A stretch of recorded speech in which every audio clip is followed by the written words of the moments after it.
Oke, hari ini kita belajar tentang seni dan perlawanan. Kenapa? Sebenarnya karena saya merasa satu bakat dan kemampuan siswa itu beda-beda. Ada yang kayak saya bilang tadi, dia jago nulis. Ada yang nggak jago nulis, dia jago ngomong.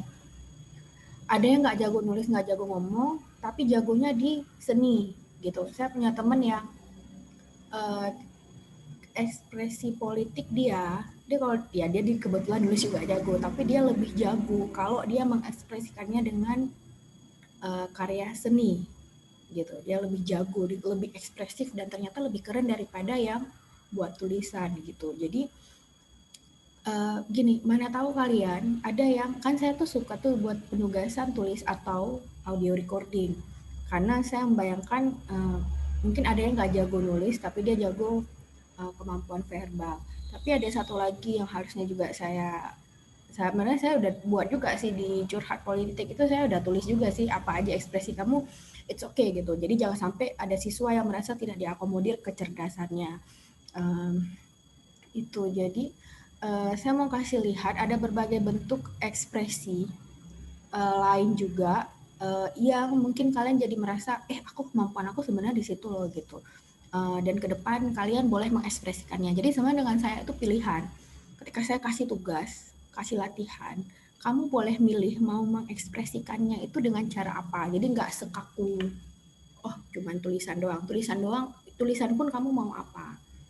Mau tulisan serius, mau tulisan seni, kamu boleh milih juga sebenarnya. Kalau kamu pede dan kamu tahu diri kamu bisa. Ini masalahnya kita banyak yang nggak tahu tentang diri kita sendiri, kita nggak tahu kemampuan kita. Nanti makanya diujinya waktu buat project sih, walaupun sayang banget kita sedikit sekali tinggal 2 minggu lagi. Jadi saya nggak punya banyak waktu. Oke, saya mau kasih lihat ini. Kalian boleh lihat juga di Spada sebenarnya.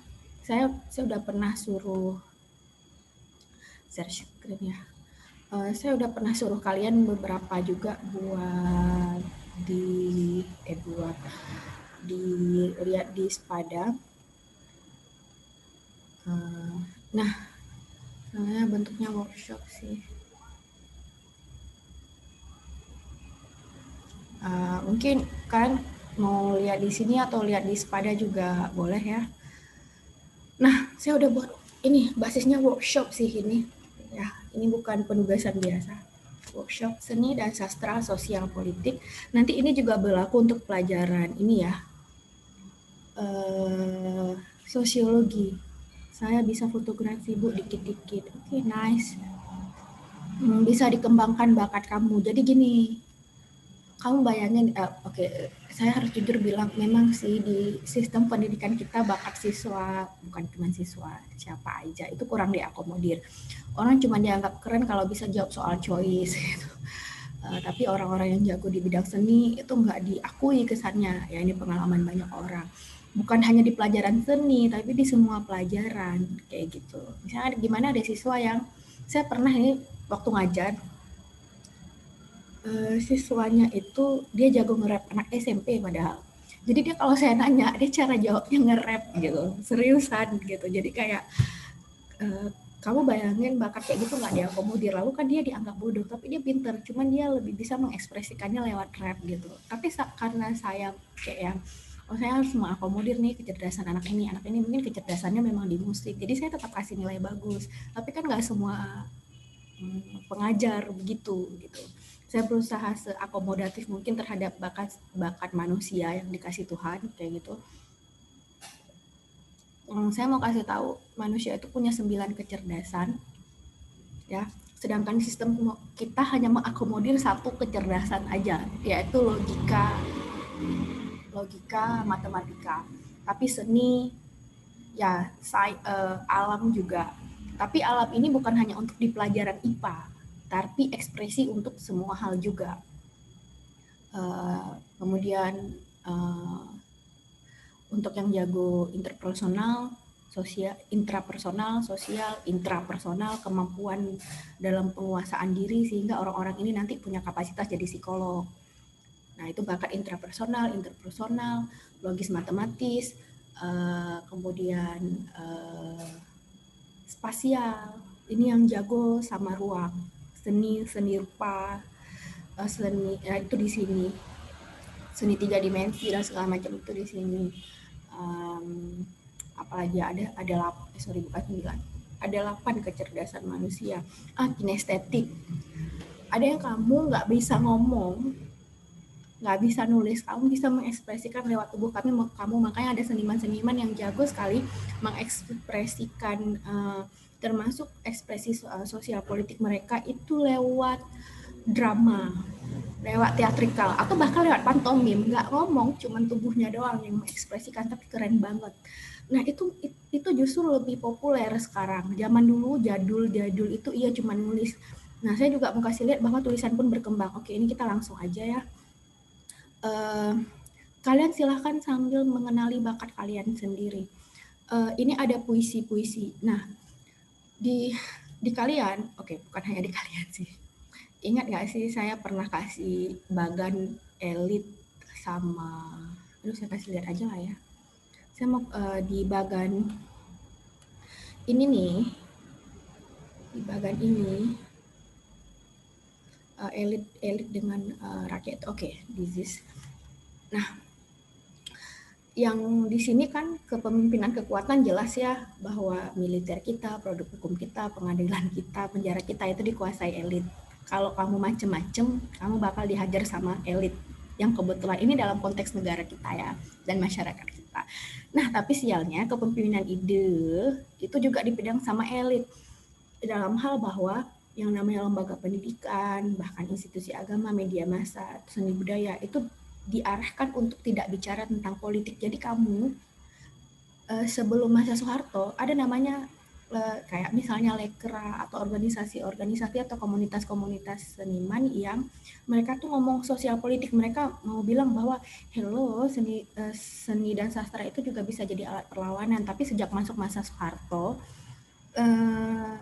kepemimpinan ide ini itu cuma punyanya elit, dan itu diarahkan biar lain kalau mau ngomong pendidikan, ngomong agama, media, seni budaya, itu jangan ngomong politik dong. Nanti kalau kalian cerdas, kita jadi susah korupsi lagi kan, gitu. Jadi kalian kan setahu saya selama ini kalau ngomong tentang seni budaya atau sastra pasti nggak ada hubungannya sama politik kan. Nanti dibilang nggak boleh ada urusannya sama politik misalnya. Ada nggak sih misalnya kalian pelajaran bahasa Indonesia dari sejak SMP atau sekarang itu diperkenalkan dengan sastra-sastra perlawanan? Pernah nggak dikasih? Pernah nggak dikasih? Ada nggak? Misalnya diperkenalkan dengan sastrawan kayak W.S. Rendra, Wiji Tuko, ada nggak? Sekarang populer siapa ya? Sekarang basisnya udah komunitas ya. Ada nggak diperkenalkan? Jadi kalian kalau diperkenalkan ke puisi itu kesannya ya puisi itu atau cerpen itu ngomong tentang patah hati, keindahan, entertainment. Pernah nggak? Gimana sih yang lain itu suaranya? Pernah nggak? Ini saya panggilin satu-satu loh nanti. Ada nggak? Ini ada yang udah buka mic nih. Ada nggak misalnya ketika kalian belajar, kan ada tuh belajar puisi, cerpen, waktu pasti ada, mungkin dari SD udah, atau dari SMP, pernah nggak dikasih tahu tentang sajak-sajak perlawanan gitu? Ada nggak? Ada nggak sih? Kali aja nggak ada kan? Ya karena sistem politik karena sistem kesenian kita emang dikuasai sama elit. Nah jadi saya mau kasih lihat, ini ada beberapa puisinya, ini punya Rendra ya. Rendra itu sangat terkenal dengan puisi-puisinya yang keren sekali, sangat lantang.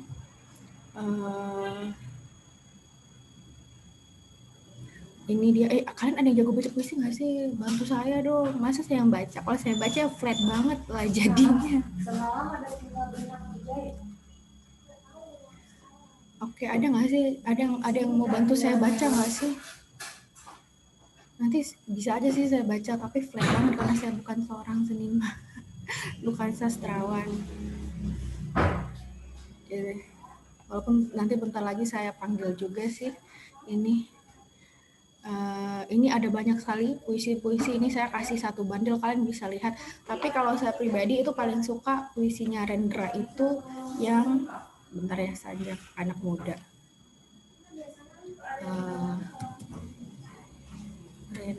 Rendra Sajak Anak Muda. Ini paling keren bagi saya sih.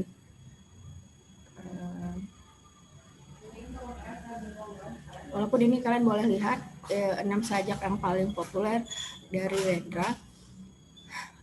Sambil kita tunggu, oke ini dia.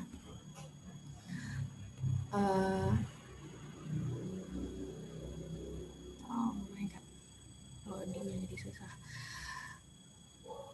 Ini juga ada yang punya iklan lagi. Puisi, oh ya ampun, jadi susah. Kebanyakan buka ini. Ini juga ada puisi Wiji Tukul. Wiji Tukul ini sangat terkenal sebagai, dia sampai masuk penjara gara-gara karya-karya sastra yang dia buat. Wiji Tukul ini terkenal sekali. Teman-teman baru buat film tentang Wiji Tukul. Jadi dia gabung di organisasi komunitas namanya Lekra. Lekra ini adalah komunitas seni paling berbahaya yang pernah di negara sampai menghancurkan mereka. Padahal kerjanya mereka itu cuma buat puisi sastra doang. Tapi puisi-puisi mereka itu membuat negara takut. Nah, Tukul, salah satu, nah ini dia orangnya Wiji Tukul. Nah, dia sampai sekarang menjadi acuan. Kalian nggak diperkenalkan kan sama dia, iyalah negara males nanti kalian jadi kayak mereka dalam urusan seni sastranya. Pernah bibir pecah ditinju, tulang rusuk, jadi mainan tumit sepatu, tapi tak bisa mereka remuk kata-kataku. Nah itu kata. Dia sampai masuk penjara dan hilang kalau nggak salah, sampai sekarang nggak tahu penghilangan oleh negara. Cuman gara-gara buat puisi-puisi. Ya ini puisi-puisi Wiji di bawah kedamaian palsu. Yang paling populer itu sih Bunga dan Tembok, ada nggak ya di sini?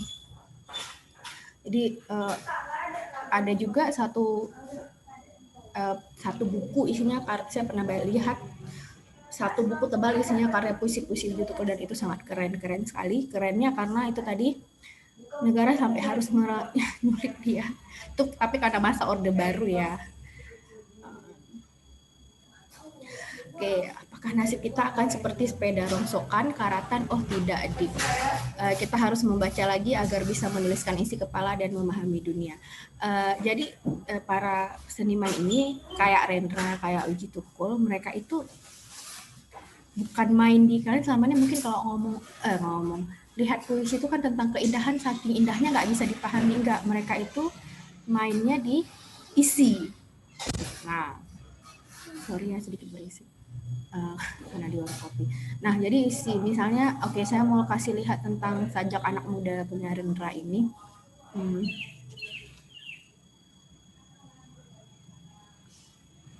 Oke, saya baca aja lah ya, flat. Nah, ini karya puisi Rendra yang paling saya suka dan paling saya ingat. Panjang, tapi kalian lihat gimana cara mereka buat puisi. Yang saya rasa kita juga bisa, asal kita punya perspektif. Puisinya tuh nggak ribet-ribet banget kata-katanya, jadi sastra itu bukan tentang meliuk-liuk kata sampai orang nggak ngerti maknanya apa, cuman kita sendiri yang ngerti. Sering kan ya puisi kayak gitu, kalau saya nggak salah. Nah ini Sajak Anak Muda, Undang-Undang W.S. Rendra, saya baca ya.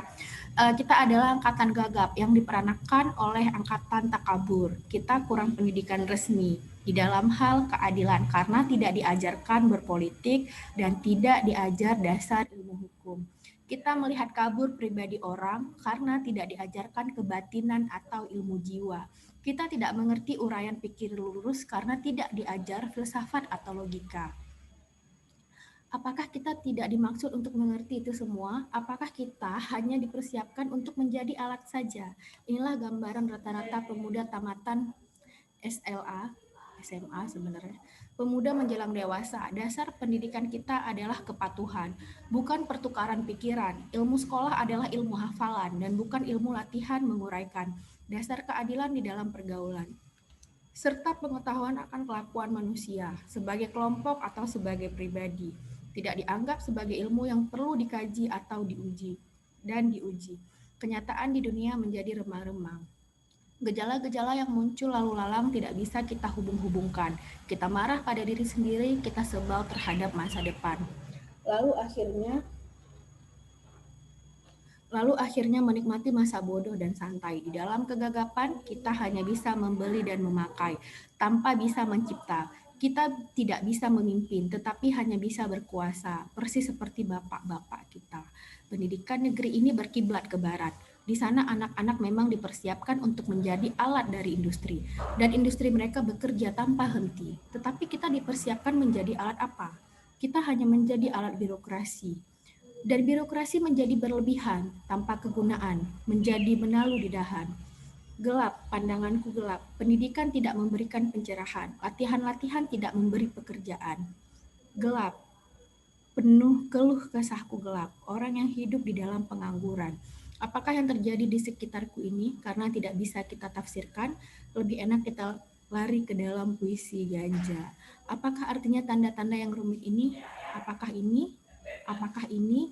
Di dalam kemabukan wajah berdarah akan terlihat sebagai bulan. Mengapa kita harus terima hidup begini? Seseorang berhak diberi ijazah dokter dianggap sebagai seorang terpelajar tanpa diuji pengetahuannya akan keadilan. Dan bila tirani merajalela, ia diam tidak bicara. Kerjanya cuma menyuntik saja. Bagaimana? Apakah kita akan terus diam saja? Mahasiswa-mahasiswa ilmu hukum dianggap sebagai bendera-bendera upacara, sementara hukum dikhianati berulang kali. Mahasiswa-mahasiswa ilmu ekonomi dianggap bunga plastik, sementara ada kebangkrutan dan banyak korupsi. Kita berada di dalam pusaran tata warna yang ajaib dan tak terbaca. Kita berada dalam penjara kabut yang memabukkan. Tangan kita menggapai untuk mencari pegangan, dan bila luput kita memukul dan mencakar ke arah udara. Kita adalah angkatan gagap yang diperanakan oleh angkatan kurang ajar. Daya hidup telah diganti oleh nafsu, pencerahan telah diganti oleh pembatasan. Kita adalah angkatan yang berbahaya. Ini ditulis Rendra di Penjambuan, Jakarta tahun 77. Jadi puisi yang sangat lama. Tahun 77 orang Indonesia udah sekeren ini, tapi sekarang udah nggak ada lagi yang buat ada sih, tapi belum ada yang sepopuler Rendra. Nah jadi ini kan kebayang kan gimana puisi mereka sangat mengganggu sistem sosial yang sedang berlangsung. Nggak ribet-ribet amat puisinya, tapi kata-katanya sangat menendang. Jadi kalian bisa kok mengekspresikan kekesalan kalian terhadap sistem atau curhat kalian, ya puisi begini. Ini puisi Rendra yang paling saya suka, walaupun Rendra punya banyak juga sih puisi yang lain. Oke, langsung sebelum saya undang kawan saya masuk, saya juga mau kasih nampak. Ini ada puisi-puisi yang lain. Salah satu puisi yang terkenal banget itu di kalangan kami, orang sosial politik, ini juga bukan pemeluk agama sih. Ini saya maunya, masalah kalian kok masa nggak ada yang mau bacain puisi sih? Serius nih, masa saya yang baca? Lihat deh tadi kepret banget kan? Cuma bisa lihat isinya doang. Tapi nanti saya minta sama teman saya aja lah ya untuk bacain. Dan oke. Nah ini ada cerpen, pantengin terus ya. Ada cerpen, salah satu cerpen yang saya suka itu judulnya Sang Penjilat. Itu bagaimana di dalam cerpen itu menjelaskan sistem sosial yang sangat feodal. Ingat feodal yang saya bilang kemarin di pelajaran sosiologi? Iya, jadi orang jadi merasa merendahkan diri sendiri. Dan cerpen ini keren sekali, nanti kalian baca bagaimana orang mengkritik sistem feodal itu lewat sebuah cerpen. Dan ini Boim udah gabung. Dan ini sebenarnya ini ada banyak, saya pernah, ini tentang konflik Aceh dulunya Ramadan yang suram, tapi saya pernah, nanti kan konflik sosial saya nggak tahu kalian kena sama saya apa enggak. Jadi saya udah pernah ngumpulin ada banyak, lebih dari 5 kumpulan cerpen para sastrawan keren Aceh yang mereka mengkritik negara karena pernah memberlakukan bom Aceh, sehingga ya konflik Aceh itu 30 tahun menghancurkan banyak orang. Kawan-kawan mengkritik itu lewat cerpen-cerpen dan novel. Nah, jadi saya udah ngumpulin, saya udah minta, untungnya saya punya jejaring dengan teman-teman seniman aktivis ini, lalu saya minta, tolong dong kasih cerpen-cerpen kalian biar siswa-siswa saya baca. Ada yang langsung ngirim buku, malah beberapa buku. Salah satunya itu Bang Musmarwan Abdullah. Dia punya banyak buku yang isinya cerpen-cerpen tentang kritik sosial. Mungkin kalian bisa search nanti. Nah, ada hikayat, ini versi Aceh sekali. Kalian pernah dengar hikayat Perang Sabi? Ini hikayat yang sangat populer dari sejak zaman penjajahan Belanda sampai ke masa konflik GAM dengan Indonesia. Ini hikayat yang dibuat oleh seorang ulama. Jadi ulama dulu tuh keren banget ya, mereka itu mereka itu join dalam perlawanan rakyat, bahkan yang versi kerennya ada yang sampai buat hikayat nyemangatin para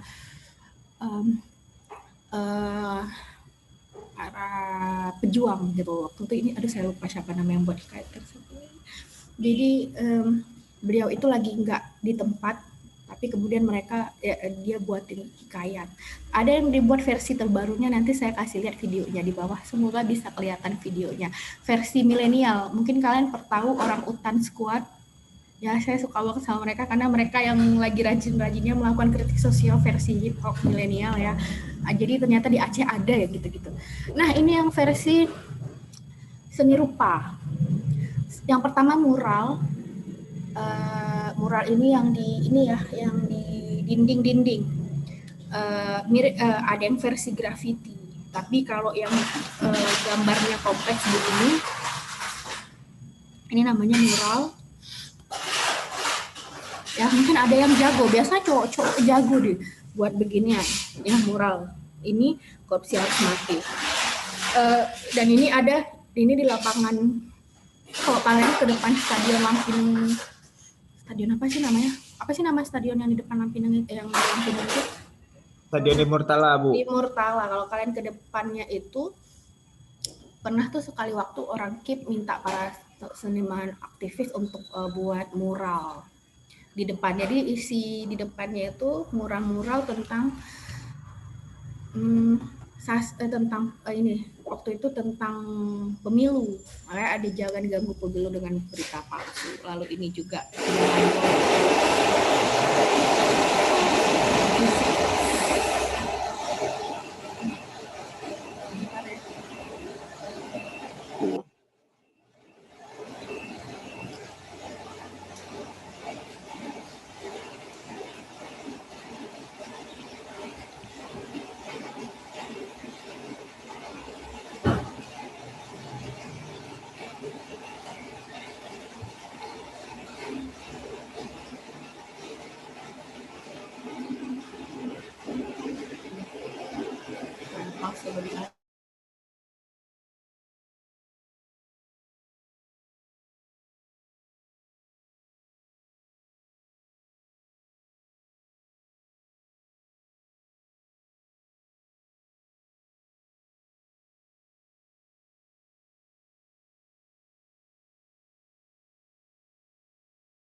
Oke, saya share screen lagi.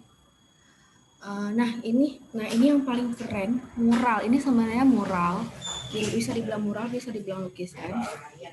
Ini dibuat sama salah satu komunitas seniman aktivis favorit saya, dan saya juga join di situ kadang-kadang. Punya teman-teman komunitas Kanotbu. Dibuat jadi gini, ada namanya Jakarta Binel. Jakarta Binel itu adalah pameran karya seni rupa dibuat di Jakarta, tapi yang diundang itu seniman dari berbagai daerah. Nah, ini salah satu yang diundang itu adalah Bang Idrus bin Harun, dia ketua komunitas Kanotbu. Ya, nanti yang join ke kita juga teman-teman Kanotbu. Semoga mereka udah ready. Nah, dia buat lukisan gede banget ya. Di Jakarta loh dia buat. dia mengkritik pemerintah Jakarta di Jakarta langsung.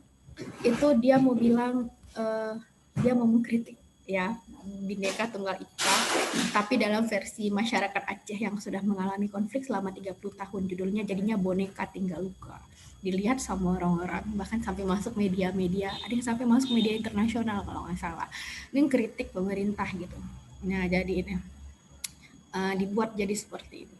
Ini salah satu karya yang saya suka sekali, ya, satir itu sindiran, tapi sindirannya lewat karya seni rupa. Dibuatnya gede sekali. Sini aslinya gambarnya lebih gede, panjang. Jadi dia saya nggak tahu berapa panjang karena dia jadi menguraikan bagaimana konflik Aceh dalam dinding yang sangat panjang. Ini cuma bagian utamanya aja gitu. Jadi dia menceritakan konflik Aceh yang sangat panjang di sini. Ini dibuat sama Idrus bin Harun, Jakarta Binel atas konflik Aceh. Nah ini juga seni rupa. Ya, ada seni instalasi. Nah ini yang dibuat sama anak lab school. Jadi suatu waktu pernah ada lab school expo lab school, bagian seni humaniora dan sosial itu kebetulan saya yang pegang waktu itu.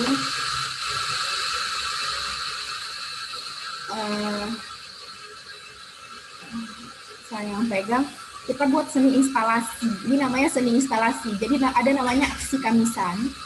Pernah dengar nggak ya kalian aksi kamisan?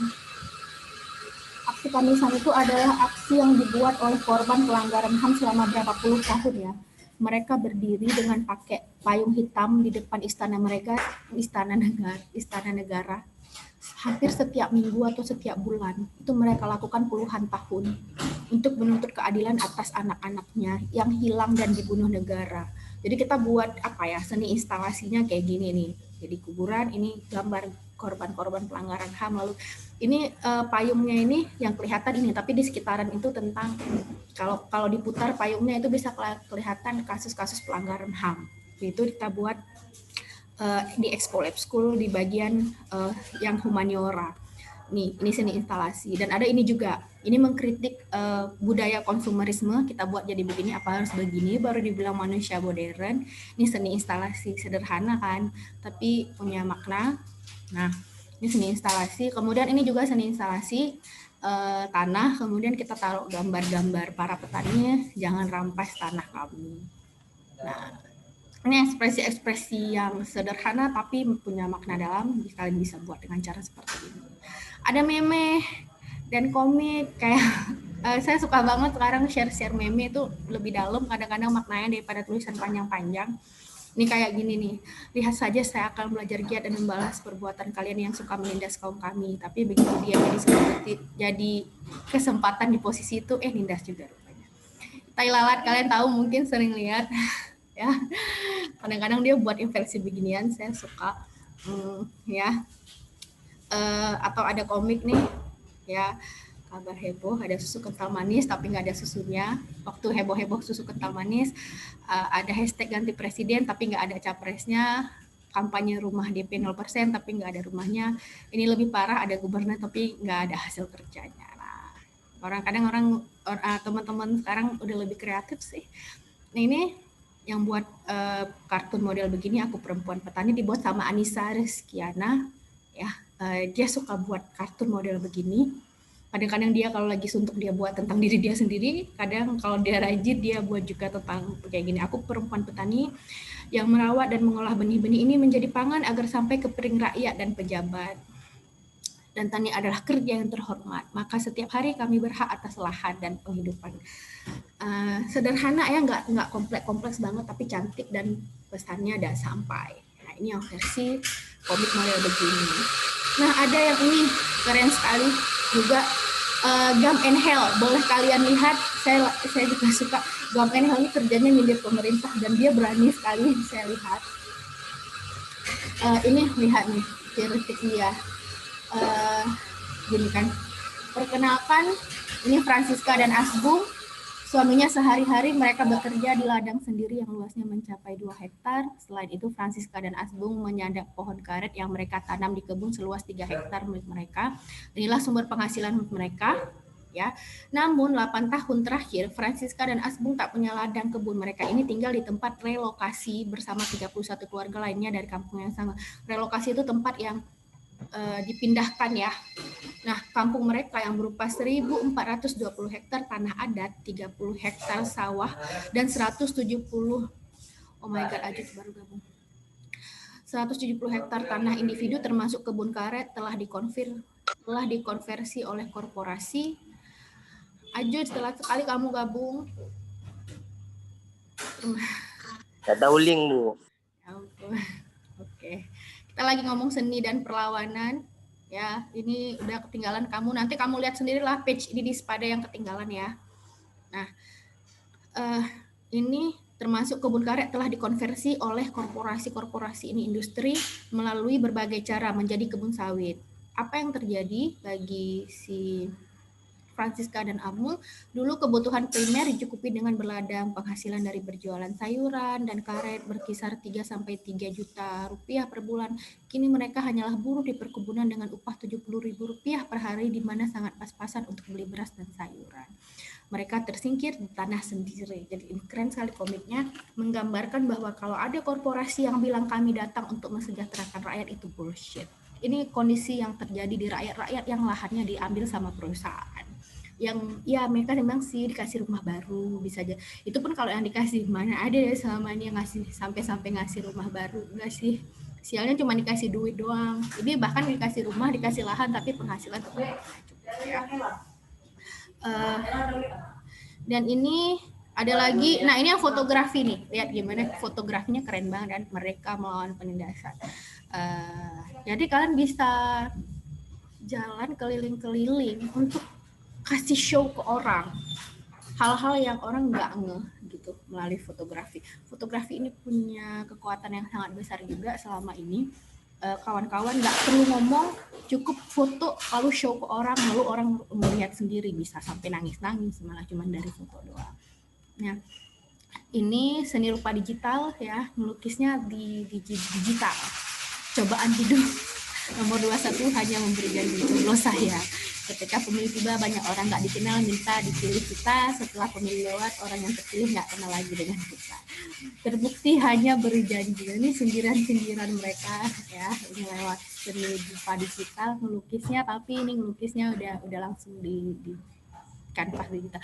Ini seni ilustrasi, dia nggak menggambarkan realitas langsung. Jadi kita agak sedikit mikir ketika gini kan, kira-kira apa makna gambar ini? Kira-kira gambar ini sedang menceritakan tentang apa menurut kalian? Dia kan mana ada ya koran yang beneran bisa punya tangan. Tapi kan dia ingin mengilustrasikan sesuatu. Kira-kira gambar ini ingin mengilustrasikan apa menurut kalian? Yang menjawab? Ajus karena baru gabung. Saya ospek sebentar. Ajus mana Ajus? Ya, Bu. Menurut kamu gambar ini sedang mau mengilustrasikan realitas apa? Menutupi kejadian sebenarnya, Bu. Oke. Dilakukan oleh berita. Menurut kamu ini terjadi nggak di dunia nyata? Terjadilah, Bu. Karena kalau nggak terjadi nggak akan dibuat gambar tuh. Belum tentu, kali aja orangnya berimajinasi, kan bisa aja. Kamu gimana sih? Orang juga ada kali yang melukis berdasarkan imajinasi. Tapi yang berdasarkan pengalaman kamu, pernah nggak ngedapetin berita-berita yang menurut kamu itu menutupi orang dari kenyataan aslinya? Emang ada? Ada, Bu. Tapi bukan orang. Lebih kayak agama Islam di mata dunia kayak jahat, Bu. Kayak teroris dianggapnya. Padahal agama Islam tuh nggak pernah bunuh orang sebarangan. Oke.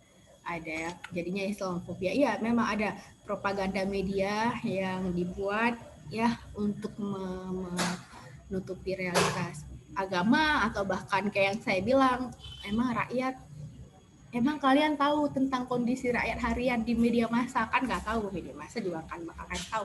Kalau ada rakyat yang dirampas lahannya pasti nggak dikasih tahu. Kalaupun dikasih tahu, beritanya pasti dipoles. Nah, jadi ini namanya gambar ilustrasi. Kamu harus mikir sedikit. Ini masih mending, ada yang kadang kita harus mikir lama.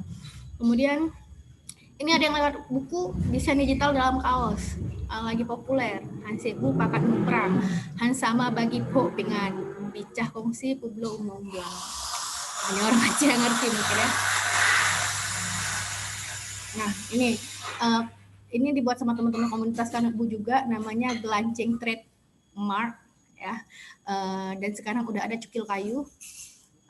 Mereka nggak pakai sablon yang gimana, mereka pakai cukil kayu, gambarnya dibuat lalu dipakein tinta ditaruh ke baju, dan isinya itu tentang perlawanan. Jadi mereka campaign tentang ini lewat, jadi orang pakai di kaos gitu ya.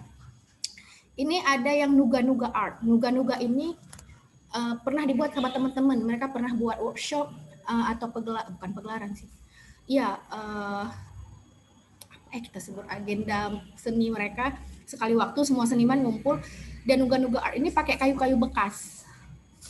Pakai kayu-kayu bekas, nggak boleh pakai kayu-kayu bagus malah. Jadi ini ingin memanfaatkan barang-barang bekas.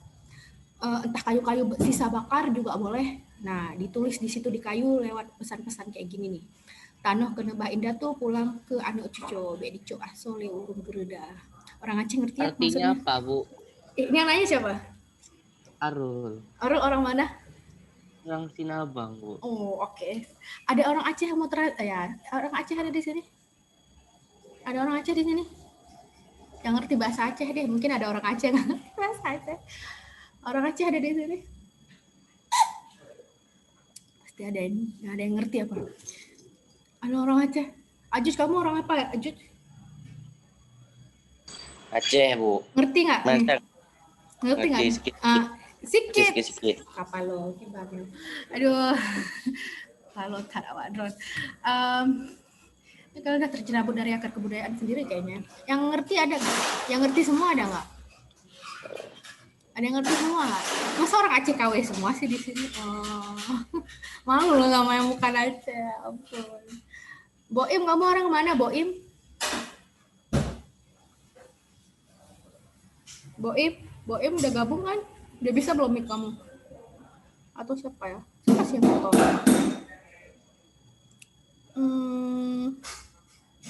Siapa sih? Emang orang Aceh kali semua ada yang ngomong dong. Saya bisa sih translate, tapi saya mau lihat teman-teman sendiri yang siapa di sini yang saya tahu orang Aceh. Orang Aceh besar. Orang Aceh besar. Biasa tahu. Atau yang kemarin di Lok Semawai siapa? Nurul atau siapa sih? Maaf ya, saya lupa. Siapa sih yang di Lok Semawai? Siapa yang di Lok Semawai? Harusnya bisa bahasa Aceh.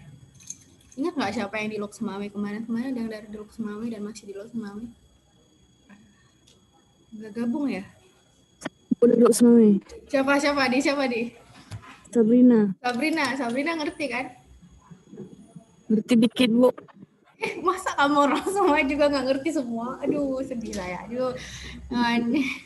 Yang kamu tahu apa nih? Tanoh ke Bah Indah tuh artinya apa? Saya tahu pandai baca, Bu, tapi tak pandai artinya. Apa? Pandai baca tapi nggak pandai artinya. Iyalah, tapi nggak tahu artinya. Tanah kena Bah Indah tuh tanah simpanan ini, Bu. Pokoknya kayak tanah warisan dari orang dulu punya Aceh. Nenek gitu. moyang, oke. Ini Nenek yang ngomong moyang, siapa? ya. Ini siapa yang ngomong? Fatir, Bu. Oh, Fatir. Kenapa diam-diam aja kamu dari tadi? Oke. Pulang ke anak cucu dikasih untuk kita, anak cucu dari nenek moyang tuh. Bek dicu aso jangan diambil inti, le urung gereda sama orang rakus. Nah, alhamdulillah ada yang bantu saya. Nah, itu artinya tadi tanah punya yang diberikan oleh nenek moyang kita dikembalikan ke kita, jangan diambil isinya oleh orang rakus, menyindir perusahaan. Jadi itu artinya ya. Ini di campaign waktu ada acara PKA dibuat sama teman-teman. Ya. Jadi biar isi PKA tuh jangan yang nggak penting aja. Nah ini juga Hana jadi merdeka sebab kadame. Ini nuga-nuga art juga. Jino cok bude nuprang wate pilkada. Nggak jadi merdeka karena sudah damai. Sekarang ambil senjata perang waktu pilkada. Ini nyindir orang-orang GAM yang dulu merdeka untuk kedaulatan Aceh, sekarang perang sesama sendiri untuk kekuasaan. Nah ini ada yang lewat musik. Yang ini Ada yang tahu Superman is Dead? Cowok paling enggak. Ada yang tahu Superman is Dead? Pernah dengar? Kan nggak mungkin cuma tahu JKT. Kan. Ini Superman is Dead pernah bukan pernah, mereka termasuk yang jadi gini, Bali itu kan kemarin itu mau direklamasi, dihancurkan bagian lautnya, ditimbun untuk kepentingan perusahaan sehingga kehidupan nelayan itu hancur.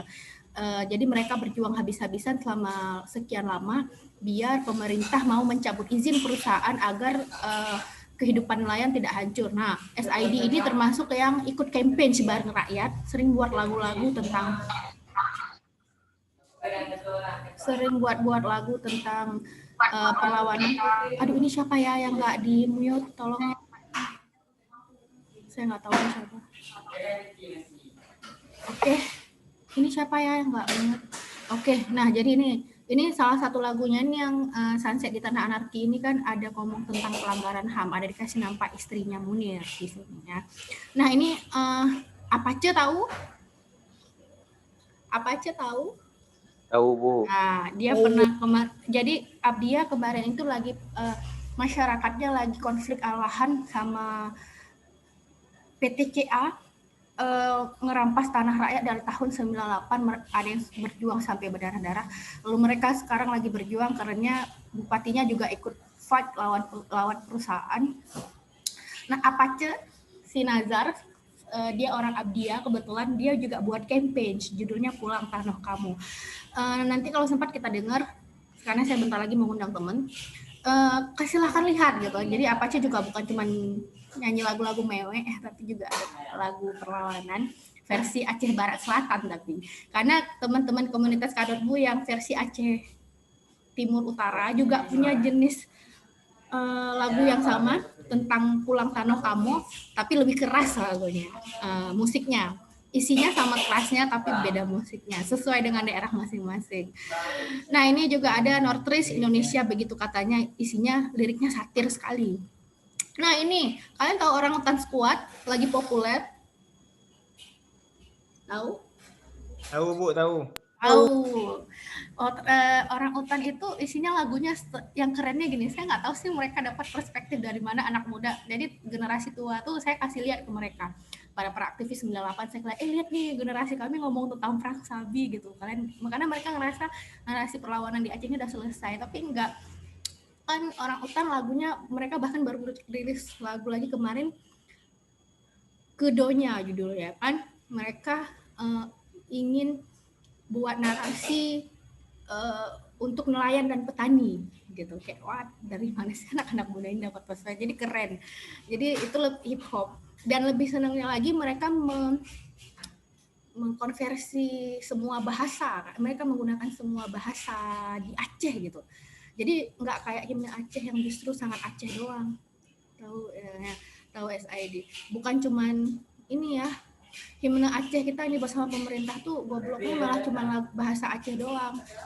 Saya senang sama teman-teman ini karena mereka justru mau gabungin seluruh suku di Aceh. Jadi nggak ada yang nggak merasa terwakili gitu. Semangatnya sangat multikultur gitu. Keren sekali. Sebenarnya itu sendiri itu udah keren sekali gitu. Nah, kayak Perang Sabi ini juga nanti semua kita ada waktu lihat. Nah, ini juga Gokcok Hase, hip hop juga isinya mau bilang bahwa yang kayak tadi, tolong tanah kita, mereka ngedis pemerintah Aceh, tolong tanah kita jangan dijual ke asing dong, kayak gitu isinya. Nah, ini juga Rafli, kalian tahu lah ya, orang Aceh biasa tahu lah Rafli. Rafli ini buat lagu tentang judulnya Rawatripa. Ada orang Aceh Barat Selatan nggak sih di sini? Kalau ada orang-orang Labuh atau Nagan Raya tahu, Rawatripa ini udah hancur daerahnya gara-gara perusahaan. Raffi ingin menggambarkan. Jadi kalau saya cerita itu nggak keren, tapi begitu kalau kamu dengar lagu Rafli, kamu bisa sedih ngeliat Rawatripa itu udah sehancur itu ya, terus orang yang tinggal di sana gimana ya gitu. Ada dikasih nampak juga gambar-gambarnya. Dan Rafli kamu tahu kan gimana dia bersenandung lirih banget gitu. Jadi dia memposisikan diri sebagai korban Rawatripa. Makanya seni itu kadang-kadang bisa punya pengaruh lebih besar daripada tulisan karena ada ekspresi-ekspresi audiovisual yang bisa mereka tampilkan. Ini teater dan monolog. Ini yang teater, ini isunya kerakyatan. Saya lupa. Kalian boleh nonton. Gimana ada namanya sosiodrama. Dulu saya pernah. Semoga nanti kita bisa ketemu. Saya kalau isu pelanggaran HAM, ya. Tapi karena saya udah lama nggak ngajar kelas 2. Kelas 2 itu ada materi tentang HAM. Kalau biasanya kan orang presentasi, nah kamu cari kasus pelanggaran HAM di Aceh atau di Indonesia, lalu kamu presentasi. Biasanya kan presentasi lewat PowerPoint. Kalau sama saya enggak. Kalau kamu ketemu sama saya, nanti di pelajaran lain juga, di materi lain juga, atau ya kelompok-kelompok tertentu yang terzalimi, saya minta bukan presentasi pakai PowerPoint, presentasinya itu pakai monolog atau pakai sosiodrama. Jadi kalau diceritain gini, ada 1.000 atau 3.000 ya orang Papua tewas di masa Soeharto. Kesannya kan biasa aja ya. Ya walaupun 3.000 orang tewasnya juga disiksa, dibakar, direbus ke dalam air.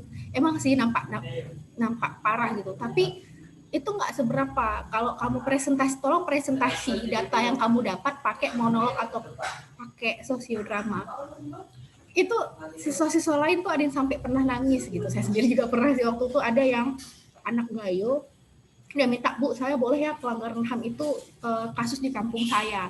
Dia mungkin sangat menghayati sampai dia nangis gitu, jadi monolognya gitu. Jadi kita semua jadi hanyut, ternyata sesakit ini ya jadi korban pelanggaran HAM. Jadi harusnya negara bertanggung jawab. Jadi kalau negara nggak bertanggung jawab, orang bisa marah. Nah, jadi ini kekuatan teater, dan kawan-kawan sekarang pakai ini, pakai seni ini. Ada monolog. Monolog ini ada yang ide, ini monolog ide. Dia menceritakan satu ide, ada yang monolog tokoh. Monolog tokoh ini Inggit, istri Soekarno pertama, yang merasa yang tidak dianggap sejarah, datang Happy Salma menggambarkan, mencari narasi, lalu menggambarkan bahwa wow, ternyata Inggit itu punya peran yang sangat besar dalam sejarah tapi nggak pernah ditulis. Dia memerankan tokoh Inggit sendiri gitu. Nggak ada orang lain. Nah, jadi ini seni-seni. Nah, esai satir, saya mau kasih nampak sama kalian, atau kalian baca sendiri kalau kita ada waktu. Kalian pernah nggak ya diajarin satir ini jenis tulisan yang nyindir? Ini kan kalau ini mahasiswa atau Fir'aun. Ini meledek mahasiswa. Nah, atau ini ada, situs mojok.co itu dibuat sama teman-teman aktivis, sangat perlawanan isinya, tapi cara nulisnya itu ngejek-ngejek, nyindir, dan kita bacanya ketawa. Bahkan kemarin ada yang nulis tentang geopolitik Iran sama Amerika, itu dikemas dalam cara satir. Nah, ini perkembangan terbaru atas esai. Esai dulu kan serius banget, serius aja. Nah, tapi sekarang esai itu udah berkembang jadi esai satir gitu. Ketika kamu baca, mereka ngeledek-ledek isinya. Tapi isinya bagus gitu. Nah, ada juga versi Aceh yang dibuat sama Bang Azhari Ayub. Dia ngeledek PLN, judul esai yang dia buat menendang bokong PLN. Jadi dia isinya menyindir PLN, tapi dengan bahasa humor Aceh. Atau kalian pernah dengar nasajaberita.com? Nasaja Berita, lagi populer juga. Dia menggambarkan berita-berita di Aceh, tapi dia belum punya perspektif sekali ya. Dengan berita bahasa Aceh, bahasa rakyat, sekali kita bacanya tuh ketawa gitu. Nah, itu juga bisa dibuat untuk kritik sosial politik. Atau ini saya nggak kasih lihat itu, saya juga udah pakai selama ini yang versi film dan video dokumenter. Saya mau kasih tahu ada komunitas keren di Aceh namanya Aceh Menonton. Mereka edok Aceh Dokumentari. Mereka punya program Aceh Menonton. Aceh Menonton ini mereka membuat dan menayangkan video-video dokumenter tentang realitas sosial, lalu nanti ditutup oleh diskusi gitu. Mereka buat ya semacam sinema, ganti-ganti bioskop gitu ya. Kemarin misalnya mereka menayangkan video-video tentang dunia kesehatan, terutama oleh bagian perawat, dan kita kaget, oh Tuhan, ternyata realitas dunia kesehatan tuh menyedihkan ini. Lalu kemudian ditutup oleh diskusi yang dihadiri oleh para analis kesehatan. Di Aceh ada loh yang gitu-gitu gitu. Itu bentuk perlawanan mereka tapi lewat video. Akhir November nanti saya udah dapat bocoran mereka mau menghadirkan video tentang perampasan tanah rakyat sama satu penghancuran kondisi hidup nelayan di PT Mifa Bersaudara di Melabuh. Itu keren sekali. Saya pikir nggak ada yang buat video tentang itu. Nah, jadi itu ada bentuk-bentuk perlawanan seperti itu. Jadi kalau pemerintah ngomong mana ada kami tindas rakyat, kasih nampak aja videonya. Kadang-kadang bisa segampang itu. Kita capek ngomong bubui-bui ya kan. Nah ini, oke, saya undang dulu Van Irfan untuk baca puisi. Untuk baca puisi, karena kalau Bu Inflingnya yang mana, aduh ajut besok si Sevling ya. Saya baru lihat. Saya minta saya lupa nama lengkapnya, kita biasanya manggilnya Vandol. Dia salah satu seniman di Kanotbu yang saya sebutin tadi. Vandol ini ngambil lini aksi sastra, terutama puisi. Dia udah sering dipanggil di acara-acara. Dia jago sekali buat puisi, jadi dia nanti bakal baca puisi dia sendiri yang dia buat, dan dia juga jago baca puisi. Saya pengen dia baca yang dia buat ya. Ya paling nggak saya bisa. Oke. Kita tunggu Vandol gabung ya. Di Kanotbu itu ada beberapa lini aksi, karena Idrus bin Harun juga yang saya sebutin tadi ngambil bagian seni rupa, ada Fuadi yang ngambil bagian hikayat, ya, ada yang ngambil bagian digital, Zulham, ada juga yang ngambil lini aksi musik, Sengkak Malam Selanyan, ada yang ngambil lini aksi menulis satir. Jadi ada komunitas Kanotbu itu. Kemarin bahkan mereka buat pameran. Oh Irfan, oke, ini dia.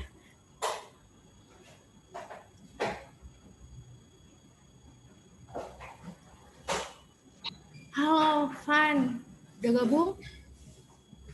Sorry. Halo ya Kak, udah.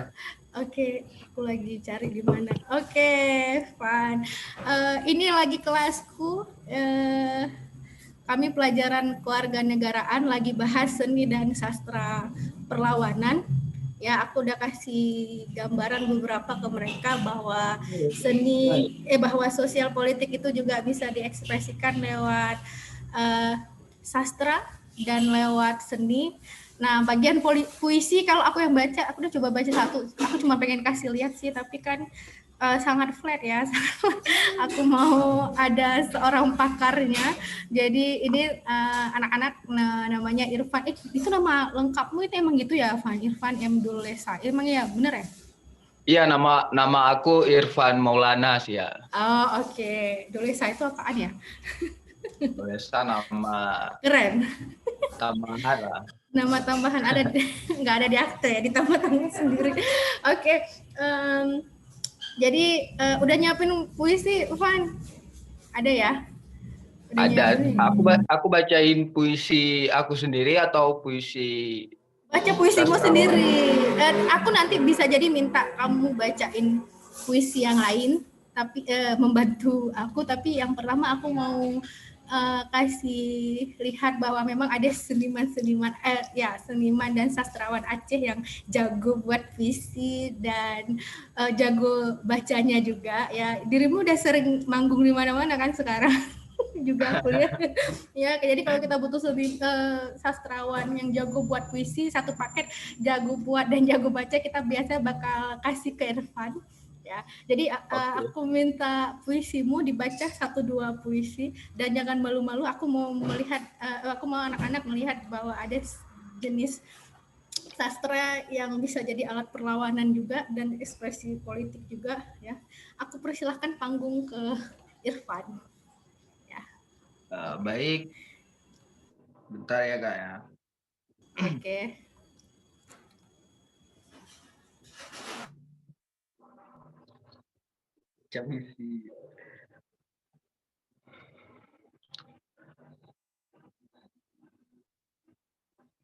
Siapkan tubuhmu. Siapkan tubuhmu untuk tanah yang mulai tandus. Sebab kita akan menjalani hidup penuh duka dan nestapa. Di sana, kau berkata, kesejahteraan adalah pembangunan yang merata, adalah perusahaan yang berdiri di tiap pelosok desa. Sedang di sini, kalian akan temukan 1000 cerita dibakar dalam amarah, di mana air mata tak cukup untuk memadamkannya.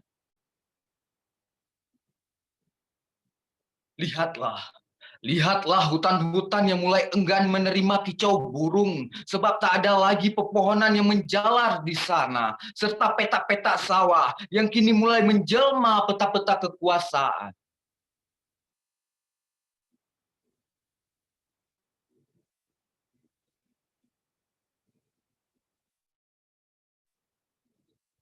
Undang-undang dirancang dengan alasan kesejahteraan, tapi terkadang mirip strategi pembunuhan. Akal kita dipotong-potong, kebijakan mulai terdengar tolol dan bohong, teori disuarakan untuk memilah-milah orang miskin. Dengan undang-undang, mereka sejahtera.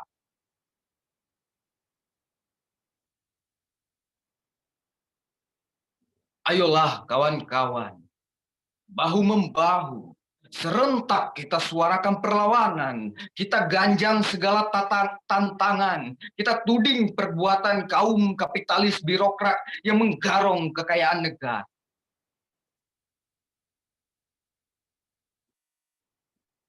Lawan, jeritan pilu dari bawah yang kehilangan alamat, keluhan-keluhan berjejalan di pangkal kerongkongan, antri, dan tersesat. Lawan, letih kita tak sanggup dibayar dengan hutan beton perusahaan, dengan kabut polusi yang bertebaran. Siapkan tubuhmu. Siapkan tubuhmu untuk tanah yang mulai tandus. Sebab kita akan mengakhiri perjalanan penuh duri dan sembil. Terima kasih. Keren sekali, Van. Keren. Ada puisi lain nggak, Van? Ada ya. Aku minta satu lagi dong, puisi dirimu. Puisi aku. Nanti baru aku minta dirimu baca puisi seniman lain. Oke, banyak ya. Aku minta boleh. Ya lah, masa gabung cuma sebentar. Ini puisi waktu pelanggaran HAM. Ada nggak sih, masih simpen nggak sih yang waktu baca di Kontras? Puisi waktu pelanggaran HAM. Waktu baca di Kontras. Iya. Masih nyimpen nggak? Minta dong baca ini tuh. Boleh ya? Boleh. Minta. Aku cari dulu. Oke.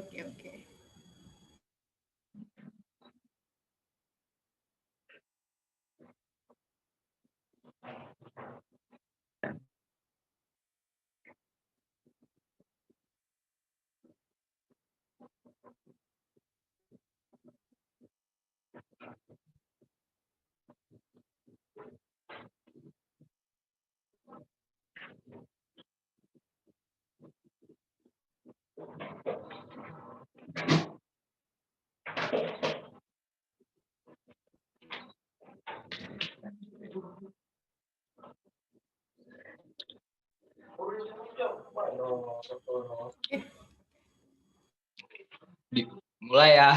Oke, lanjut. Ini puisi yang dibaca waktu acara Kontras ya. Dirimu buat sendiri juga kan? Yang tadi, iya. Yang tadi itu? Yang tadi aku bacain ya. Itu aku buat pas tolak Omnibus Law mungkin di. Oke, keren. Nah, ini yang waktu acara ini ya, ini pelanggaran HAM ya. Untuk agenda pelanggaran HAM. Oh, yang pas di kontras. Yang pas di kontras. Ada nggak? Ada sih. Ada sih, tapi aku harus cari dulu nih. Oh, boleh. Banyak kali sih, Pak.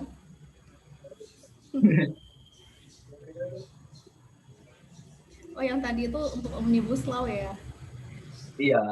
Oke.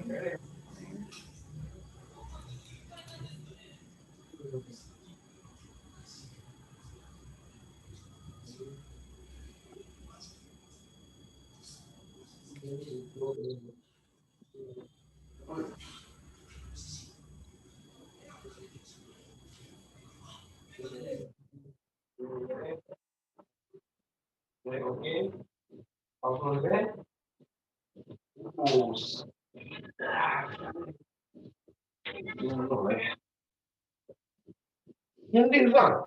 Di kamar. Assalamualaikum Ibu.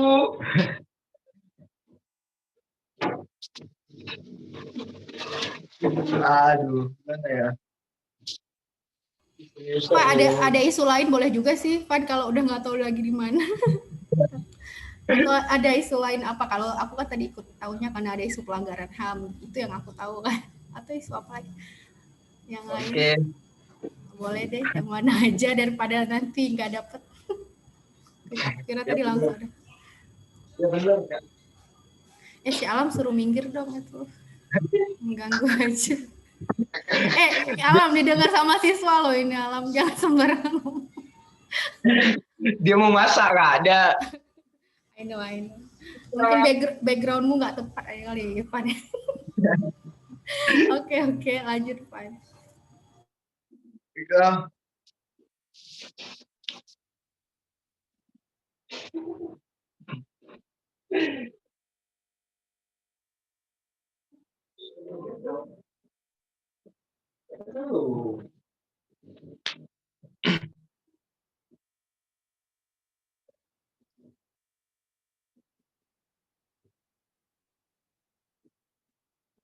Bantuan di mana-mana.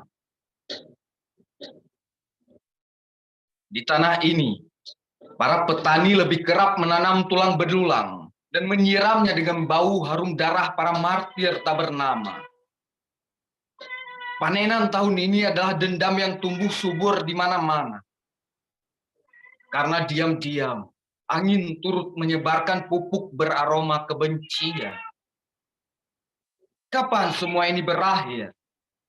Pertanyaan sekaligus impian. Orang-orang terlanjur senang, diayun-ayunkan nasib dan ketidakpastian demi bantuan dan stiker dari sang raja yang memberkati seluruh kota Serambi dari dalam gereja terpencil itu.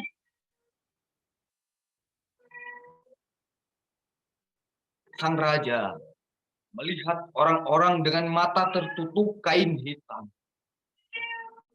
Lalu, orang-orang ramai-ramai berjalan menuju jurang sambil tertawa riang. Itu aja sih. Oke, fine. Thank you. Itu isu tentang apa ya? Kok ada stikernya, aku jadi ingat kebijakan stiker pemerintah. Iya, itu mungkin itu stiker ya, terlalu banyak bantuan gitu kan. Iya, dan bantuan-bantuan lain akhirnya orang melupakan kerjaannya masing-masing gitu. Oke. Aku pengen bacain ini karena itu kayaknya lebih bagus dibacain sama seorang seniman, puisinya si Gusmus yang aku ya. Punya nggak sih? Penyimpan aku. Punya. Tolong, puisinya kan unik. Aku ya, ini bagaimana atau aku harus bagaimana? Iyo. Tolong bacain dong. Ada nyimpan nggak? Oke. Backgroundnya suara kucing lucu banget ya.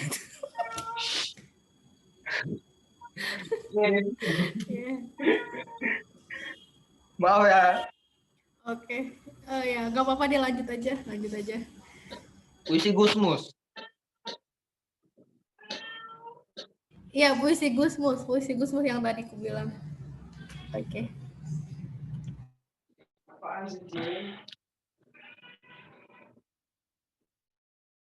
Kau ini bagaimana atau aku harus bagaimana? Kau ini bagaimana? Kau bilang aku merdeka, tapi kau memulihkanku segalanya. Kau ini bagaimana? Kau suruh aku berpikir, kau tuduh aku kafir. Aku harus bagaimana? Kau suruh aku bergerak, kau waspadai. Kau bilang jangan banyak tingkah, aku diam saja, kau tuduh aku apatis. Kau ini bagaimana? Kau suruh aku memegang prinsip, kau tuduh aku kaku. Kau ini bagaimana? Kau suruh aku toleran, kau tuduhkanku pelin-pelan. Aku harus bagaimana? Kau suruh aku bekerja, kau ganggu aku. Kau ini bagaimana? Kau suruh aku takwa, tapi khotbah keagamaanmu membuat aku sakit jiwa. Kau suruh aku mengikutimu, langkahmu tak jelas arahnya. Aku harus bagaimana? Kau suruh menghormati hukum, kebijaksanaanmu menyepelekannya. Kau suruh berdisiplin, kau mencontohkan yang lain. Kau bilang Tuhan sangat dekat, kau sendiri manggil-manggilnya dengan pengeras suara setiap saat. Kau bilang kau sangat suka damai, kau ajak aku setiap hari bertikai. Aku harus bagaimana? Kau suruh membangun, kau merusaknya. Kau suruh menabung, kau menghabiskannya. Kau suruh aku menggarap sawahku kau tanami rumah-rumah. Kau bilang aku tak punya rumah, aku punya rumah, kau meratakannya dengan tanah. Aku harus bagaimana? Kau larang berjudi, permainan spekulasimu menjadi-jadi. Kau suruh bertanggung jawab, kau sendiri terus berucap wallahu a'lam bishawab. Kau ini bagaimana? Kau suruh jujur, aku jujur, kau tipu aku. Kau suruh aku sabar, kau injak tengkuk. Kau suruh memilihkanmu sebagai wakil rakyatku. Sudah aku pilih, kau bertindak sendiri semaumu. Kau bilang kau selalu memikirkanku. Aku sapa saja kau merasa terganggu. Kau ini bagaimana? Kau bilang bicaralah, aku bicara, kau bilang aku cerewet. Kau bilang kritiklah, aku kritik, kau marah. Kau ini bagaimana? Kau bilang carikan alternatifnya. Aku carikan alternatif, tapi bilang jangan mendekde saja. Kau ini bagaimana? Aku bilang terserah kau, kau tak mau. Aku bilang terserah kita, kau tak suka. Aku bilang terserah aku, kau memakiku. Kau ini bagaimana? Atau aku harus bagaimana? Terima kasih. Oh, keren Pan. Thank you. Emang kalau dibacain sama ya, seniman lebih keren dibanding aku yang baca. Aku tadi khawatir kalau aku yang baca pasti gak dapet. Oke, Van, makasih banyak. Makasih kali. Aku rasain ya.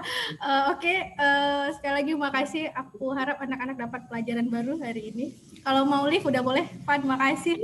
Sampai ketemu di komunitas. Aku masak dulu ya, Kak. Dadah. Oke. Kesempatan. Yo, makasih, Van. Yo.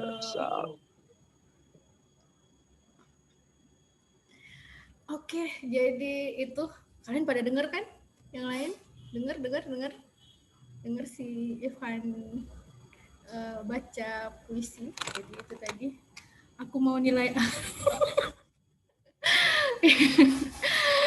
Iya, jadi apa maksudnya? Aku mau nilai A, kamu mau panjang ya, mau kamu buat puisi boleh. Jadi itu dari Irfan. Dia ngambil ini aksi sastra dan politik perlawanan, dia buat puisi sendiri, dan tadi ada puisi juga Mus kalau saya yang baca pasti beda, makanya saya minta Irfan yang baca. Nah jadi makanya kalau besok kalau saya minta buat tugas, kalau kalian Bu saya mau buat puisi aja boleh nggak sih Bu? Boleh gitu. Kayak Irfan kalau suruh buat esai dia belum tentu jago, tapi kalau buat puisi cepet banget bisa. Nah itu contoh-contoh sastra perlawanan ya. Yang kerennya teman-teman ini ngebaca langsung di depan pemerintah loh. Jadi ada panggung-panggung pemerintah, mereka baca aja terus gitu. Karena memang mau kritik pemerintah kadang-kadang, terserah besok nanti nggak dipanggil lagi ya. Nah, jadi itu ada waktu sedikit lagi saya mau kasih lihat ini. Itu yang puisi ya, yang video coba kita lihat. Mau video apa yang kita kasih lihat ya?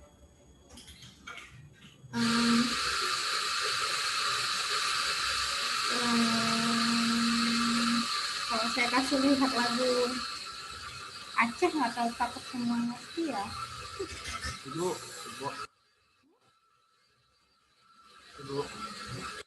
Ya. Orang tuh baca puisinya waktu demo di kantor-kantor itu Bu ya? Baca puisinya langsung Bu ya? Ada dua hal. Pertama ada teman-teman yang baca ketika ada yang baca puisi ketika demonstrasi termasuk kayak misalnya ada teman-teman Melabuh yang mereka ada namanya catur itu saya lupa kepanjangannya. Dia bagian teatrikal. Jadi mereka teaternya itu di jalan. Jadi waktu teman-teman yang lain lagi orasi, mereka buat teatrikalnya di jalan gitu. Teatrikalnya di jalan. Ada yang begitu. Ada juga yang kayak misalnya kemarin kontras buat acara judulnya Kaurinuju untuk pelanggaran HAM gitu. Kan ada panggung, undang ya mau ada yang nyanyi, ada yang baca puisi, mereka buat acara itu.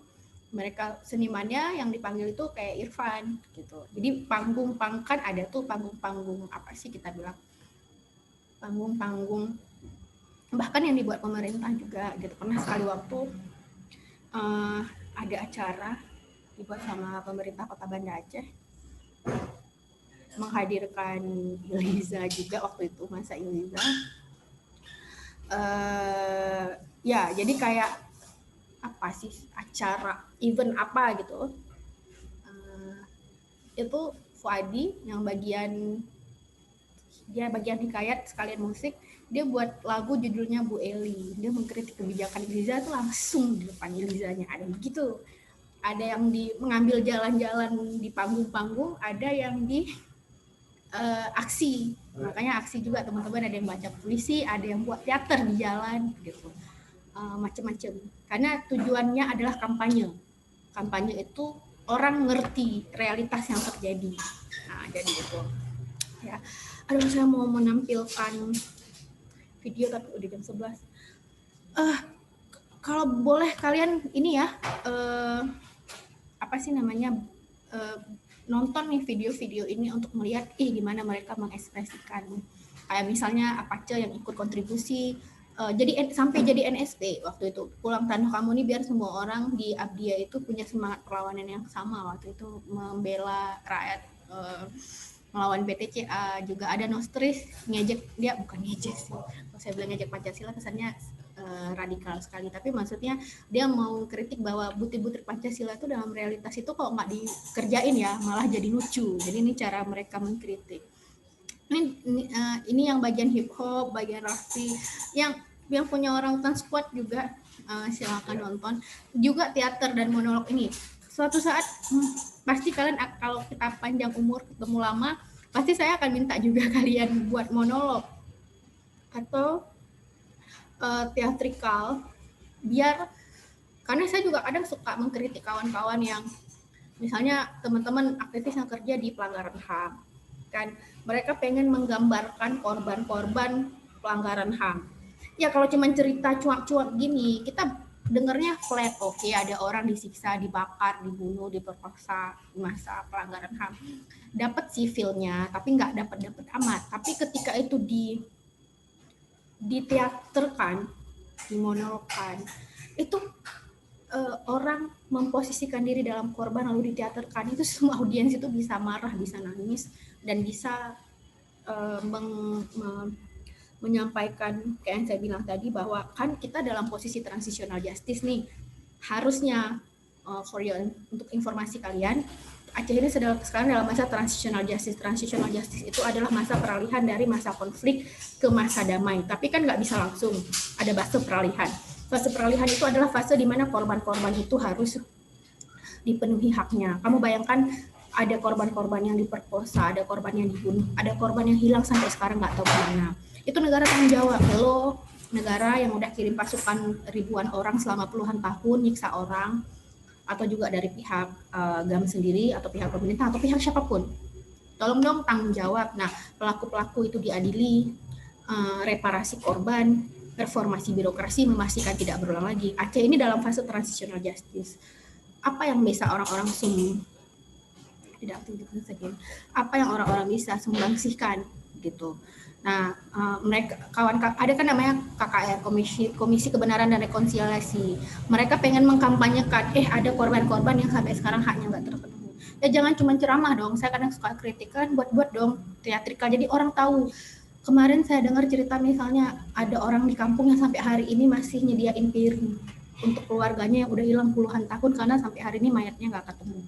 Gimana cara kita menceritakan orang-orang kayak gini? Atau ada istri yang sampai meninggal gara-gara suaminya disiksa di masa konflik, lalu dia mengalami depresi, kemudian sampai dia meninggal gitu. Gimana itu diceritakan? Harus orang sudah punya cara-cara cara kampanye terbaru untuk mengkampanyekan kondisi-kondisi hidup masyarakat. Kayak misalnya tadi tentang tani, kalau kita ngomong nggak dapet, tapi lewat karya-karya seni orang udah banyak perbaikan. Jadi nanti kalau saya berusaha berbaik hati, ini soalnya jatah semester ini sih, apa juga saya kasihkan kalau saya nggak buat proyeknya. Ini akan tapi kalian silahkan kalian prepare dari sekarang. Dikumpulnya semester depan. Semoga kita masih ketemu. Semoga saya belum keluar karena saya ada agenda sekolah keluar. Jadi mungkin kita nggak ketemu. Kalau saya cepat keluar, kita nggak ketemu. Tapi kalau nggak buru-buru dari kampusnya, dari negaranya, kita masih bisa ketemu semester depan. Tapi kalaupun ketemu, walaupun nggak lama, nanti ini pasti yang saya tagih di semester depan. Karena isu di semester depan nanti tentang kedaulatan sumber daya alam. Ya, salah satunya.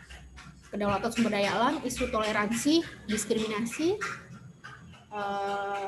kemudian ya hak sebagai warga negara itu tetap pelajari di semester depan. Nah, kalian pilih salah satu. Makanya kalian harus baca semua. Kalian pilih salah satu. Boleh puisi, setiap orang harus pegang satu proyek. Boleh puisi, boleh cerpen, boleh hikayat, boleh seni rupanya boleh mural. Ya mural kali aja kalian mau ngecat tembok rumah kalian atau tembok jalanan lalu kalian foto ke saya. Mau buat lukisan, mau buat seni instalasi atau mau buat nuga-nuga. Nuga-nuga kan kita kagak kebayang bahwa ada mau buat komik, mau buat meme, boleh juga. Seni digital, ilustrasi, awas kali ada yang mau, atau bahkan nuga-nuga. Nuga-nuga ini kan sebenarnya cuma pesan-pesan, tapi ini hadis maja Aceh. Kalau ada yang tahu, hadis maja itu apa ya penjelasannya? Itu kayak bukan pantun ya. Jadi kayak ya, makanya cara ngomongnya begini. Ini perpaduan antara seni hadis maja Aceh yang ditaruh ke dalam seni nuga-nuga. Nuga-nuga tuh dia gini, dia cuma di atas kayu bekas, isinya pesan, bisa jadi nggak usah ada gambar, tapi pesan-pesannya keren. Lihat deh cara mereka menyampaikannya. Ini nuga-nuga art, main di warna, main di font, main di isi, revolusi. Nah, ini kan kita kan taunya revolusi dan cilet-cilet, datang mereka digabung di revolusi cilet-cilet. Mau bilang revolusi ecek-ecek, perubahan ecek-ecek. Ada yang mau main musik? Misalnya kalian ada jago main gitar sambil nyanyi, boleh pilih salah satu lagu mungkin, atau lebih keren lagi kalau mau buat lagu sendiri, dan boleh kerjasama. Misalnya gini, ada yang jago baca puisi, ada yang jago main musik, lalu kemudian kalian membuat musikalisasi puisi bareng. Misalnya itu boleh ya, boleh kerjasama sendiri, boleh individu, tapi nggak boleh rame-rame kali juga, karena rame-rame nanti ada yang nggak kerja, malas saya ya. Nah, ada yang mau buat teatrikal, lebih keren lagi ya. Mungkin ada yang lebih jago membahasakan tubuhnya daripada kata-katanya. Nah, ada yang boleh buat esai tapi satir. Kalian silahkan buka Mojok ini. Mojok ini isinya esai-esai satir. Jadi esai tapi udah lucu-lucu. Tapi isinya kritiknya tetap dalam dan tetap kuat. Kayak gitu.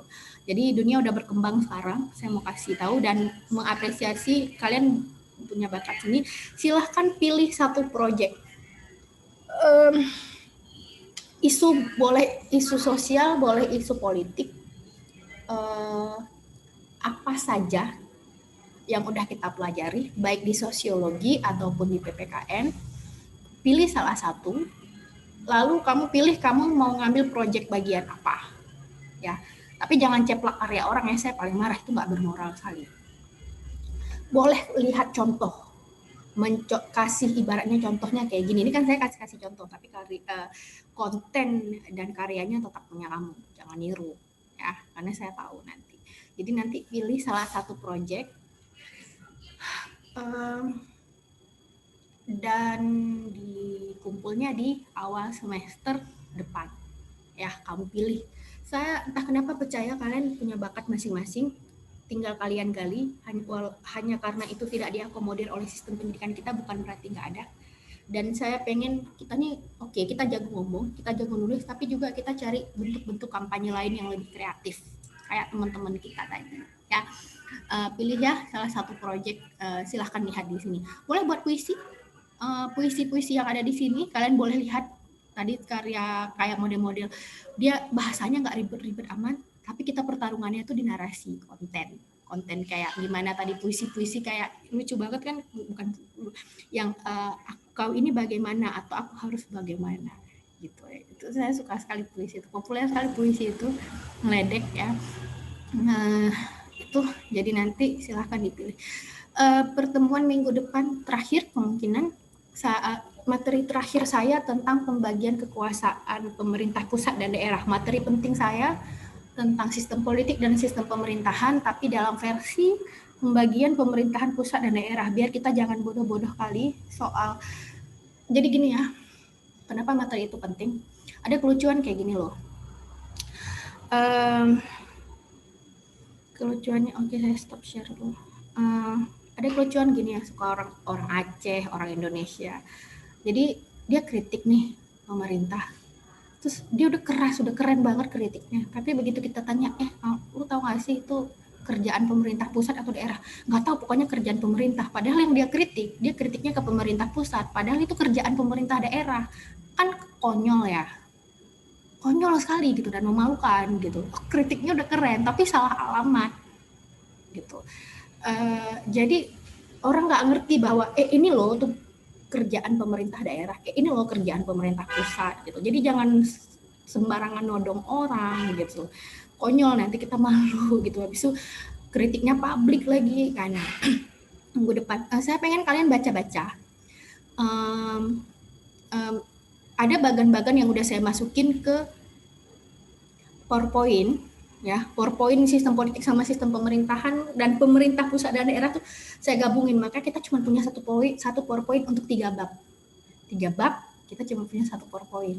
Kalian kan udah belajar 3 bab, tapi kalian nggak sadarkan selama ini karena itu isinya instalasi, bukan bab 1 beda dengan bab 2, beda dengan bab 3, enggak. Makanya saya gabung semua bab 1, bab 2, bab 3, sistem politik, sistem pemerintahan, pembagian pemerintahan pusat dan daerah, karena ini saling saling bergantung. Instalasinya. Kalian lihat, nanti kalian baca-baca lagi, mana sih kebijakan pemerintah pusat, mana sih pemerintah daerah. Nanti kalian salah kritik juga saya bisa kesel itu. Kalian ngomel-ngomel, ini pemerintah nggak buat. Saya nanya, ini kamu lagi nodong pemerintah mana sih? Pemerintah pusat atau pemerintah daerah? Kamu salah kritik, ya saya marah juga nanti. Jadi kayak kita fitnah-fitnah orang, bukan salah kamu tapi dituduh. Gimana rasanya? Ya ini gini juga gitu ya. Saya sih sebenarnya pengen ngadirin si Direktur Parameter Institute, tapi waktu pertemuan kita cuma tinggal sekali lagi. Jadi kemungkinan kalau kita masih nge-zoom semester depan, kita nge-zoom bareng mereka. Kalau enggak, ya kita nge-zoom juga bareng mereka tapi nanti versi dekat ya gitu, atau kita visit atau kita cari cara lah ya. Saya pengen kita, kayak saya bilang, pengen ketemu sama teman-teman komunitas LSM anti korupsi, LSM bantuan hukum, LSM NGO bagian pelanggaran HAM. Saya udah ngobrol semua sama, saya udah nagih mereka, tapi saya nggak punya cukup waktu. Tapi kita tetap harus ketemu karena mereka lebih pakar di bidangnya, mereka lebih jago daripada saya. Jadi saya juga harus tahu diri, ada hal-hal yang mereka lebih jago. Jadi saya nggak harus ngomong semua, saya tinggal menghadirkan para pakar untuk kalian. Jadi kalian lihat sebagaimana usaha saya biar kalian cerdas, kalian jangan malas-malasan ya, gitu. Karena bukan untuk saya. Kalau dalam posisi sebagai pengajar, ngapain saya serius banget gini, suruh aja kalian baca buku, saya kerjain aja latihan coy selesai. Tapi enggak, ambisi saya lebih besar daripada itu. Kalian orang yang bakal ngisi generasi berikutnya, kalian nggak boleh bodoh gitu ya. Kalau saya yang dalam posisi guru, saya selalu bilang, saya dalam posisi guru aja bisa punya koneksi begini, Bu, saya punya ya narsis sedikit kecerdasan di level ini, karena apa? Kecerdasan yang saya dapat bukan dari kuliah juga, tapi dari organisasi. Karena materi yang saya kasih kalian itu nggak ada di buku cetak, dan itu diharamkan sama negara. Nah kalau negara yang korup ini tahu saya ngajar kalian begini, mereka bakal marah. Nanti mereka nggak bisa korup lagi. Itu masalahnya. Jadi itu, oh ya saya mau kasih informasi. Kalian tahu nggak ya, hari Kamis Jumat besok kita ada ISO. ISO itu supervisi, ISO itu adalah supervisi untuk yang dilakukan oleh orang Jakarta ke sekolah kita agar kita tetap bisa mempertahankan standar internasional sekolah kita. Jadi kemungkinan besar para supervisi itu biasanya mereka visit ke kelas kan, karena nggak bisa visit ke kelas mereka bakal join di grup. Kalau ada Zoom join di grup, kalau kena di kelas saya yang di supervisi dia bakal join ke grup kita. Saya mau kalian kalau sampai mereka join di hari Jumat, yang pertama saya mau kalian semua hadir ya. Yang kedua, tolong lebih aktif dan lebih partisipatif dan kalian aktifin video. Kita aktifin video ya hari Jumat. Saya sih sebagai pribadi nggak punya keperluan serius-serius amat, tapi kalian sendiri mungkin berkeperluan biar nanti ijazah kalian itu ada label ISO-nya. Itu keperluan kalian sendiri sih biar sekolah kalian itu tetap punya standar internasional gitu. Jadi ya kita buat lebih keren daripada biasanya. Aktifkan video, hadir semua, lalu kita partisipatif biar mereka ngerasa bisa melihat bahwa pembelajaran kita yang bagus, walaupun hari-hari juga bagus sih. Nah gitu ya. Sampai ketemu hari Jumat. Hari Jumat saya bakal kasih materi di pelajaran sosiologi. Tugas yang OTW ini tolong ya. Saya udah minta tolong BK juga, udah minta tolong wali kelas. Saya nggak tahu seberapa rajin mereka mengingatkan kalian. Tapi yang paling penting yang bisa ngingatin diri kalian adalah diri kalian sendiri sebenarnya. Ya.